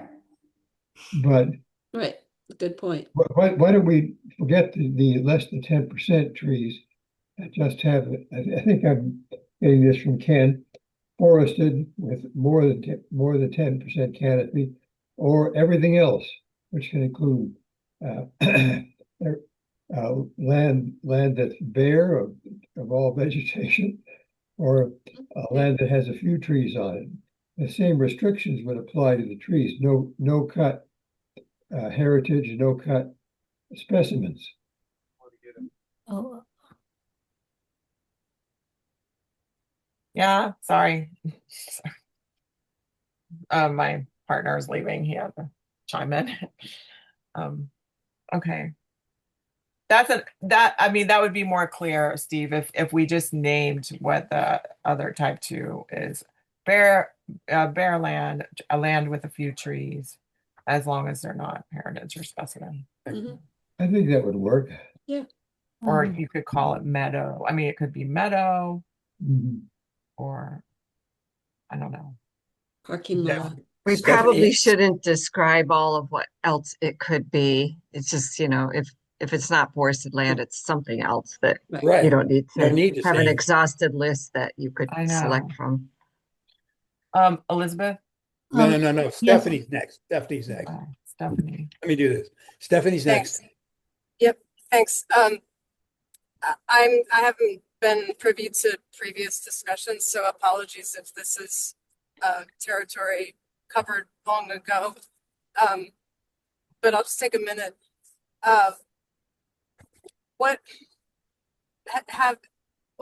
is the review criteria once the permit has been submitted, say, for a forested property that is subject to the review? It's forested, it's more than 1 acre, and the landowner wants to remove a 1/4 acre of trees. What is the what are the criteria for review such that you would or would not get that permit approved? If you read the policy that we wrote up, there's a tree committee that would review it, and there's an arborist on the tree committee as well. And in some cases, the arborist would have to go out, and they would go out and look at the property and assess it, and then they would come back with their suggestions, or come back saying yay or nay, or yes or no, because, and if you could save these 3 large specimen trees, then yay, or whatever it is that they come up with, depending on the situation. Okay. In my experience with other, zoning regulations, the specificity of the review criteria has been really important to establish, so that there is an understanding of an objective process.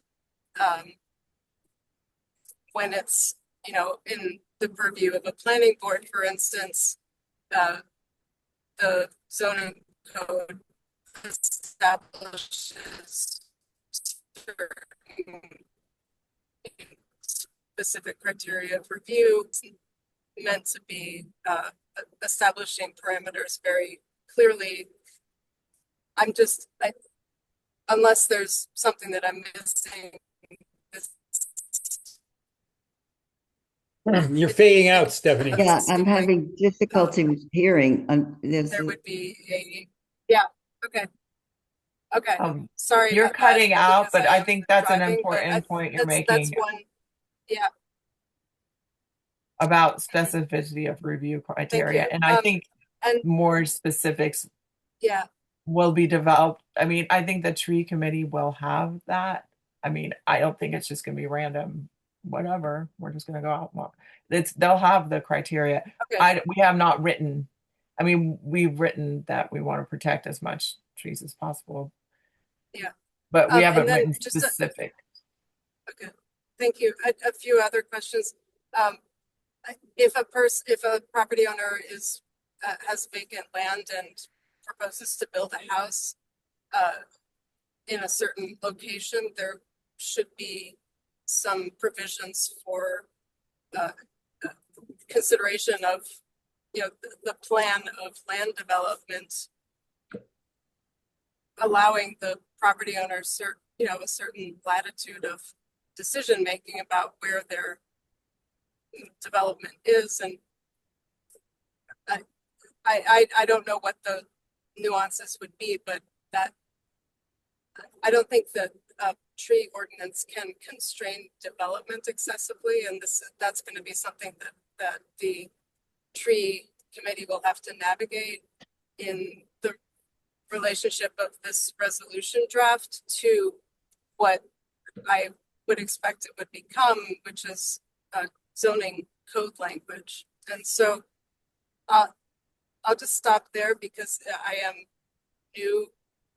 newly kind of appreciating the content that's been developed here, and ask if there could be an opportunity for the town board as the adopting entity to hear from the committee sooner rather than later about the outlines of what is proposed to be in this resolution, so that the conversation can happen in a productive way and not at the end of your process. So that's a request, and I'm wondering if that's what the timing is that you're thinking for having this ready for a first discussion or presentation to the town board. Yeah. Well, I think we were just going to run it by one or two members of the town board first before we sent it to the whole town board as an official. Yeah, we were going to get a overview by Leanne at least, who's had a lot of experience with former resolutions, sound and wetlands and stuff like that, and to look at it and to see what it would a best way to present it so as to have a chance to get through. So just a little coaching before it goes before the whole board, and that might be some of the coaching right there. What Stephanie's saying. But the process would be typically the writing of zoning code. So like the adoption of the resolution is one thing, but then language that is appropriate for zoning code would have to be written to be in the law, the town law, which is the zoning law. But what you're doing is not writing code, is it? It's writing like a resolution document. What kind? A resolution document. Yeah, I guess I'm hoping for an ordinance, hoping that it's an ordinance. It's an ordinance. An ordinance. Okay, so this is what you're talking about is regarding land use, and that is governed by zoning code. And so this ordinance will have a relationship to the zoning code, and I would expect it to be in the zoning code. And so that's a process question, And my last question would just be if you've reviewed this relative to DEC regulations about land clearing that pertain to seasonality typically and are triggered by a certain area of clearing. And I'll stop there, and I apologize for a sort of a brain dump on as a fresh read on this, but I'll stop there. I appreciate your responses, or we can pick this up another time. Yeah. Elizabeth? Yes, well, I, for one, like the distinction between wooded and non-wooded, because it seems to me that the original impetus or incentive behind this whole process was to distinguish large landowners from people with smaller areas, and somehow terms like type 1 and type 2, I mean, this is sort of irrational on my part, I guess, but it evokes kind of overly bureaucratic language like a type 1 act, a type 1 action, a type 2 action requiring a SECRA review. I mean, I think we should try to keep it as simple as possible without and maintain the clarity and specificity without. I mean, we could go around in circles like this forever, which 3 years seems like a long time. And I think that we should try to kind of draw it to some kind of a conclusion. Okay, Stephen? How about forested versus all other? Yeah, that sounds better to me. Not quite so. Yeah, I see what you mean. How would that play with other people? To me, that works. That's what I was saying, is that forested land is good. And it's identified as more than 1 acre and 10% canopy and, heritage specimen, 18-inch. All of that plays a role. And what Stephanie was saying about seasonality, we do at any rate, because you can't cut trees in particular time periods because of bats and other types of what's the word for it? Approved, no, not approved. Anyway, endangered species. So we do have that in the language already, that we can't cut trees during those periods. So we just need to identify what lands developers can, when can developers who have more than 1 acre, when can they cut the trees down, and how much can they cut down before they trigger some sort of application and/or fee.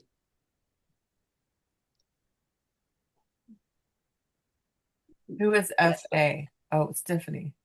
Oh, sorry. Okay. Oh, FA, Stephanie, right. So anyway, that. Is there any more comment?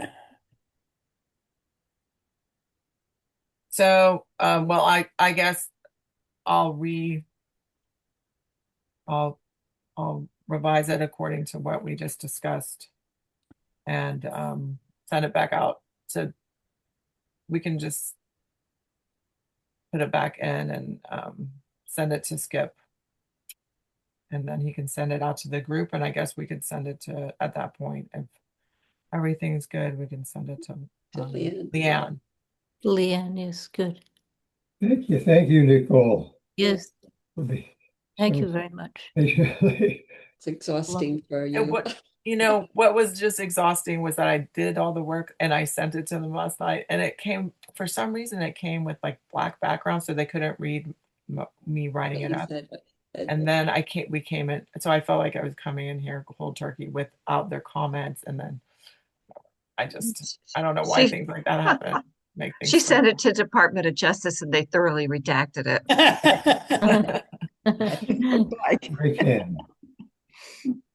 Oh, Okay, any more comments? Anyways, on thank trees? you, Nicole. You just busted thank the you. rear end on this. Thank Thank you. you. Right. Thank you. Okay. Where are we now? Oh, yeah, town liaison. Yeah. I'll say a couple of things. Stephanie and I went to a conference at Pace University yesterday to talk about, I'm looking for my document, the Housing Action Council, Land Use Law Center. It was pretty interesting. And I sent you a kind of a joke about a new acronym I learned, Skip. Yeah. The other thing I wanted to talk about, and it's on the agenda that came up, is the drinking water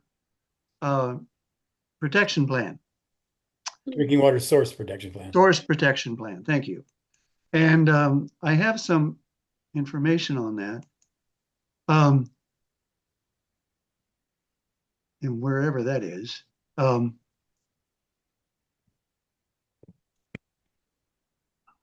seem to have lost it. Hang on.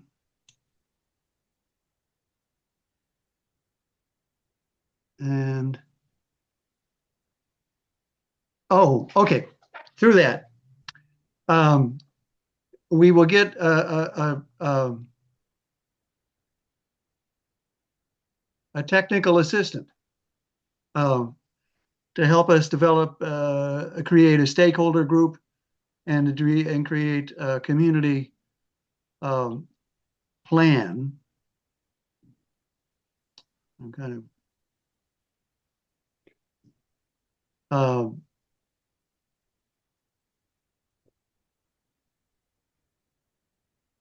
such as, pardon me, guys, to help the community finalize a drinking water source protection assessment. And then we can develop goals and a vision statement and a protection plan for it. So the first thing we have to do, though, is here we go. It's a statewide program co-led by DEC. I was just called to it, so you guys may have already know this, to assist municipalities in protecting their drinking water sources. Communities apparently have been accepted into it and will be provided free technical assistance to develop our own unique drinking water source protection plan. Help us do mapping leading to actionable steps the municipality can take to protect drinking water sources now and into the future. So one of the things we need to do is set up a committee, a working group. I volunteered to be on it from the town board. And to identify, again, stakeholders and identify what our protection plan needs to be. So I don't know, Skip, do you have any more to add to that than I have? Well, it's in conjunction with the village because the village is our source. Bingo. So That's right. I didn't read this, but I would assume that working group would be populated by the village people too. Exactly. And I think, in fact, they might have the lead in the group as the guys being responsible for the source of our drinking water. But anyway, there's more to follow on that. I was just reading through a document that Kathleen had provided me on the application for it. Okay. So there are questions. Right. Linda, do you have a question? Yeah, is there any overlap between this project and what I'll be doing with Evelyn?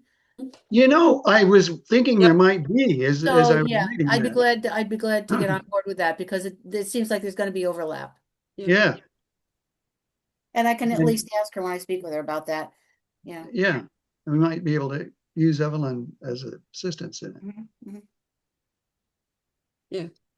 So similarly, I was thinking the same thing, and that we have other sources of, I guess I imagine that we have to identify where the sources are. You just mentioned village, but we have others. Well, And no, you have to understand about this oh, It's is only current. active sources. It does not include possible sources.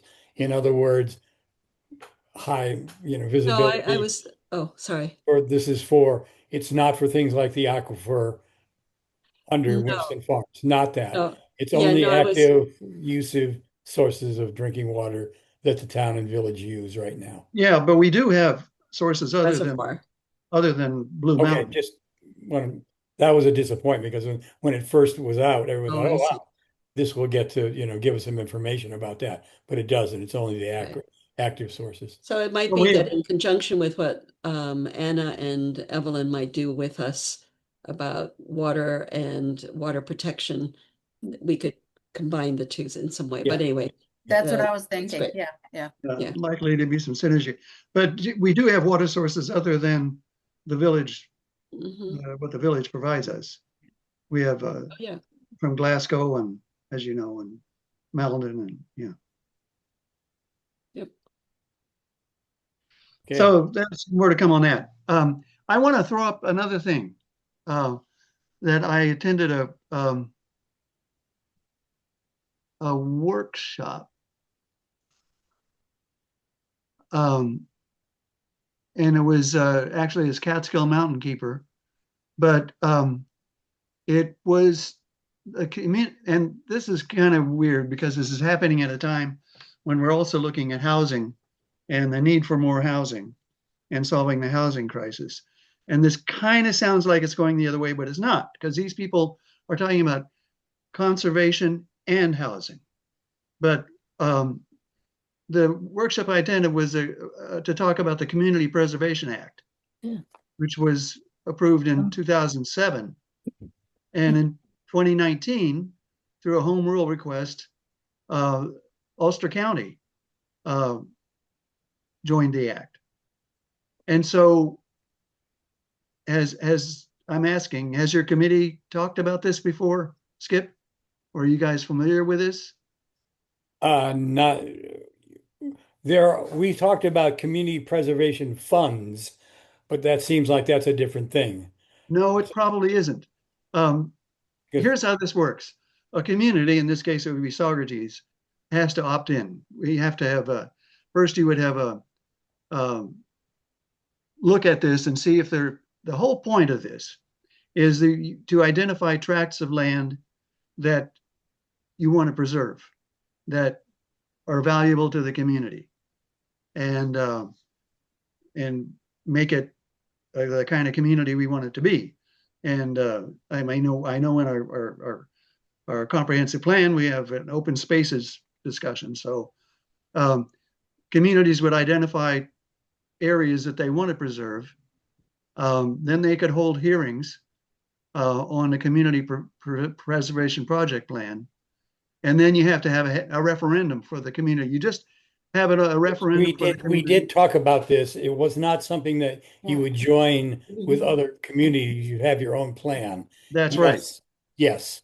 And it was extremely involved. And I sent information around it. Marlboro's done it. I sent a whole package around about that. Yeah, It's a Gardner's done very, it. very involved thing. And you collect funds as a certain amount of tax on sales over a certain amount of money. That That's gets right. put in a fund that gets allocated toward buying preserved land. But you also have to identify those preserved lands for them to be able to be bought by that fund. It probably takes a dozen people 3 years to do it. It's a very, very involved thing. So you'd have to have a very, very committed um, group of people to see it through. Yeah, you probably have to start another committee, a commission. Well, for sure, without a Yeah, doubt, yeah. without a doubt. I just wondered if mean, you talked about that. yeah, Okay. we had talked about it. I brought information up. I sent information to everybody, and it seemed, and actually Stephanie had talked about it too. But it's really a large thing. It's really a large thing, and it's for stuff way down the line. I mean, people thought about it. Wow, if we had this in place, we could have bought Winston Farm, but Well, it no, isn't just not really buying. because of so many limitations on it. Yeah, And and it isn't just buying the property too, but no, in some cases you buy the rights for development yes, and then have a conservation it's a easement. great plan if you've got a bunch of dedicated people that have, really want to go after that. So if you want me to Okay, send it to you again, I can send you the information from. no, that's okay. Okay. I just wanted to bring it up. Yep. No, no, it was brought up, I don't know, last year before. Okay. Other than that, there's Bess going on. And Kathleen, you're muted, Kathleen. You're muted, Kathleen. Got it. Yeah. Okay, I just wanted to alert you. I don't know if anybody's heard about this, but there's a state septic system replacement fund, and it provides grants for eligible septic system projects, including the replacement of a cesspool with a septic system or the installation, replacement, or upgrade of a septic system or septic system components, or installation of an enhanced septic system, including an advanced nitrogen removal system. And Ulster County has been identified as a county that would be eligible for these grants. They provide 50% of eligible costs for a septic system projects, or 75% of eligible costs up to $25,000 for enhanced septic system projects. Wow. Apparently you apply through the county. You contact Dennis Doyle. They are in charge, I guess, of awarding the money in the county. And because we are eligible because of the Hudson River's classification and the Esopus Creek. So I was just thinking, actually the county is supposed to do outreach on this, but I was thinking it might be a good thing to put on the Climate Smart website. On the Saugerties Climate Smart website, because people should take advantage of this if they're on these waterways that are eligible. And That's big. I'm thinking of all the houses along the Esopus. Right. Need that. So I think it would encourage people to do that if they know that they could get some funding, money to help pay for that. And I'm looking at the list of, there are a lot of smaller streams that are identified in Ulster County. I don't know where they are, but it says the Esopus Creek upper and minor tributaries. Yeah. And the Hudson River, of course, because it's drinking water for some communities. That's So called the septic system improvement program. Is that what you it's call it? called the State Septic System Replacement Fund. State. Okay. And it's through the county. They would have to contact Dennis Doyle. Yeah. Got it. So they say that you can replace a cesspool with a septic system, or install, replace, and upgrade a septic system, or do an enhanced treatment technologies, including advanced nitrogen removal systems. And they pay for the design, the cost of the system components, enhanced treatment technologies, and design costs. Excellent. Kathleen, can you send that around? Can you send that around? Do you have that vision digitally? Well, I can send it by email. Yes, that's what I'm saying. Okay. To that would be perfect. Everyone, does everyone want to get it? Yeah, I do. Okay. I can think of mobile home parks. Yeah, I just, I think people might take advantage of it, would be helpful to the community. Is there an eligibility, homeowner eligibility requirement? The county determines the eligibility. I mean, like an And income is there's up to I copied out the grant application for the homeowner to fill out. It's relatively simple application. Okay. No, It's that would on, be great if you could send it around, Kathleen. Yeah. okay, Because, I'll do that. I mean, I'd like to get the word out on the Esopus Creek, particularly Right. for the homeowners on the Upper Creek above the dam and Me below. too. Yeah, Yeah, absolutely. Okay, I will send it around. thank you. Okay.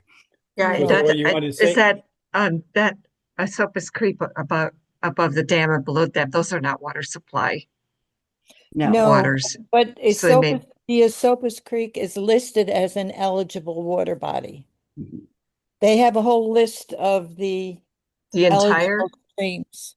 the entire from the Ashokan Reservoir down to the Hudson. It doesn't say entire. Yeah, thanks. Because there's a distinction here. Like we all think of the Upper Creek and then we think of the Lower Creek, which is below the dam. But the state thinks of the Upper Creek, as Leslie is talking about, all the way up to what? You're shocking. Shokin, yeah. I wonder if the Ashokan is on here.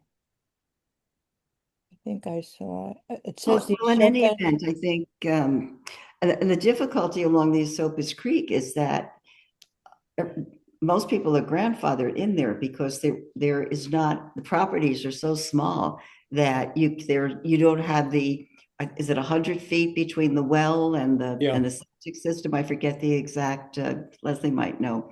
I forget the exact, distance, but 100 feet.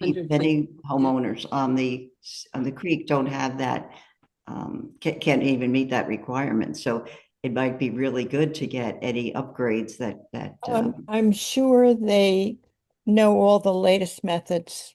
I'm sure they have access to all the latest methods of what people can do. So it would be helpful, I think. thank you. And the Ashokan is mentioned here. So So Linda, would you want to say something? it's a long list of eligible waters. I'll send it around. Thank you. Yeah, well, and obviously the Esopus goes above the Shokin as well, so it might include that because that's also in Ulster County. Yeah, send it to me, and I would also share that with TV 23 because we are in the process of hiring finally a new coordinator, so we'll have somebody on board who will work with that. And Bill, Mike Campbell is also doing work with that as well. So, and is the town going to share this information with people? Well, they say that the county is going to write a letter to everyone that's eligible. Oh, good. But That would be awesome. Yeah. But the good thing about this is a rolling. Yep, rolling grant. It's not, doesn't have a deadline. You can Good. probably apply until the money runs out. Right. Good. So, but I was thinking if people saw it on the website, that would give them a heads up more or less, and they could even contact the county themselves Yeah. and get Very in the door. good. Okay.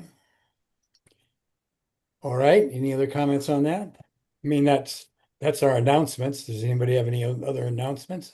Yeah, I have one. Yeah, the Repair Cafe is coming up on June 6th. We're entering our third year. We fill the room, the big room at the senior center. We've got about 24 volunteers. That's And great. yeah. We still could use a few more ushers, especially since a couple can't make it, occasionally. So if anybody wants to come in and help us just direct people to where they're supposed to go, have fun, eat pizza and veggies for lunch, courtesy of us, that would be welcome. Great. What are the hours, Linda? We're open 10 to 2. Volunteers show up at 9 to reset the room, move tables and chairs. And then the fixers are in place from 10 to 2. And whatever you got, we could probably fix it. Or tell you where it can be fixed if we can't. Okay. Any other announcements? No? Okay. All right, good meeting. Okay. So I will find out how to, well, maybe Bill can help about how to approach the town board with the CCAP. The proper method is, anything else has to be submitted with it. So if you could find that out, that'd be great. Yeah, But I'd like that, the template for I think, who was going to, there's a template for the resolution. yeah, she did mention that. Yeah, okay. So we'll figure out how to do that and we'll get that in. See what the score is. Thank Mary for all her wonderful work on that. Absolutely. Really appreciate it. And unless there's any other comments, wish you a fond weekend. Have a good Memorial Day weekend. Yeah. You all. Thanks, everybody. Thanks, All Bye-bye. right, take care. Bye, So long, everybody. everybody. Thank you, Skip. Good night. Good night.